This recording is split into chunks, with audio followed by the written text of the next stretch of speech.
السلام علیکم۔ غزوہ بدر کا چھوٹا سا قصہ ملاحظہ فرمائیے۔ پیارے دوستو، اگر ویڈیو آپ کو پسند آئے تو پلیز چینل کو سبسکرائب کریں اور ساتھ ہی بیل آئیکن دبائیں تاکہ نئی ویڈیو آپ تک پہنچ سکے۔ اعوذ باللہ من الشیطان الرجیم، بسم اللہ الرحمن الرحیم۔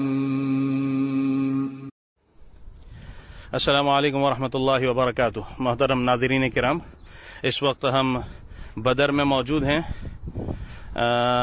آپ نے دیکھا یہ سامنے سفید کلر کی آپ کو مسجد نظر آ رہی ہے۔ اس مسجد کا نام مسجد عریش ہے۔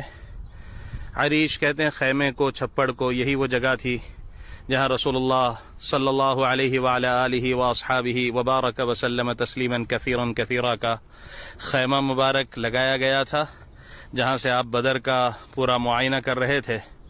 آپ دیکھیں ایک دم خاموشی چھائی ہوئی ہے فضاؤں میں۔ پیچھے آگے ہم انشاءاللہ آپ کو جبل ملائکہ بھی بتائیں گے، جو فرشتے جہاں پر نازل ہوئے تھے 1000 کی تعداد میں، اور دوسری جگہ 5000 کی تعداد میں ذکر کیا ہے۔ اس وقت ہم آپ کو ایک بہت اہم تاریخی جگہ بتانے جا رہے ہیں۔ یہ بدر کا وہ کنواں ہے مسجد عریش کے عقب میں، جو ایک میدان ہے۔ جب غزوہ ہوا اور جب جنگ ہوئی، اس کے بعد جو 70 کفار یہاں پر جو مارے گئے تھے، اللہ کے پیارے محبوب صلی اللہ علیہ وسلم نے ان 70 کے 70 کو، جن میں سب سے بڑا ان کا سرگنا اور ان کا جو بڑا تھا ابو جہل تھا، تو اسے بھی اور اس کے ساتھ جو 70 تھے ان کو اسی کنویں میں ڈال دیا گیا۔ وہ 70 کے 70 اسی کنویں میں ڈال دیے گئے۔ آپ علیہ الصلوۃ والسلام نے 3 دن یہاں قیام فرمایا۔ اس کے بعد جب آپ علیہ الصلوۃ والسلام واپس ہونے لگے تو آپ نے یہاں پر آواز دے کر ان سے دریافت بھی کیا تھا کہ کیا اب تمہیں بات سمجھ میں آ گئی، کیا اب تم حقیقت سے واقف ہو گئے؟ جس پر علماء نے اور فقہاء نے مستقل سماع موتیٰ کے مسئلے کا اس حدیث کے تحت تفصیل لکھی ہے اور عرض کی ہے۔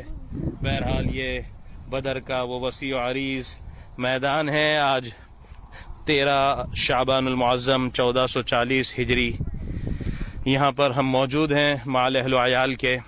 مسجد عریش بدر کی بڑی مسجد یہاں موجود ہے، اور اسی کے ساتھ یہ کنواں جس میں ابو جہل اور 70 کو ڈالا گیا تھا، یہ وہ کنواں ہے۔ درخت کے تنے بھی آپ دیکھ رہے ہیں، اور یہ وسیع و عریض میدان بدر کا مسجد عریش، اور یہ درخت کھجور کے، اور ایک خاموشی اور ایک فضاؤں پر سناٹا آج تک طاری ہے۔ ابھی بدر کی بستی سے ہم گزرے تھے، ایک خاموش فضائیں آج بھی بدر میں موجود ہیں۔ ان 14 صحابہ کی قبروں پر بھی حاضری ہوئی جو بدر میں شہید ہوئے تھے۔ ان میں سے 13 یہیں پر مقبرے میں ایک جگہ مدفن ہے، ایک اونچی سے ٹیلے پر پتھروں کی ایک باؤنڈری کے ساتھ۔ عام طور پر بسیں جب پہنچتی ہیں بدر اور وہ سلام عرض کرتی ہیں تو دیوار سامنے ہوتی ہے، لیکن الحمدللہ آج اللہ پاک نے اپنے فضل سے اس جگہ پہنچایا جہاں عام طور پر آنے والا نہیں پہنچتا۔ ہمارے رہبر کے ساتھ آج وہاں پہنچے اور ان حضرات صحابہ کرام کی قبر پر سلام بھی عرض کیا، وہاں دعا بھی کی۔ اور اب یہاں پر اس وقت ہم بدر کے اس میدان میں موجود ہیں، مسجد عریش کے بالکل عقب میں موجود ہیں، اور یہ کنواں جہاں پر کفار مکہ کے 70 جو قتل ہوئے تھے ان کو ڈال دیا گیا تھا۔ اللہ تبارک و تعالی نے یہاں پر صحابہ کی دعاؤں کو قبول کیا اور فوراً اپنی مدد نازل فرمائی۔ اس مبارک سرزمین پر ہم بھی دعا کرتے ہیں کہ اللہ تبارک و تعالی جہاں جہاں امت مسلمہ بے بس اور بے کس ہے، پریشان ہے، اللہ امت مسلمہ کی مدد فرمائے، اور جیسے صحابہ کی فریاد کو رب نے یہاں سن کر فوری مدد نازل کی تھی، رب کریم اپنی مدد کو نازل فرما دے۔ ہم ان شہدائے بدر کے صدقے میں اپنے رب سے دعا گو ہیں کہ اللہ امت کی انفرادی اور اجتماعی پریشانیوں کو دور فرما دیں۔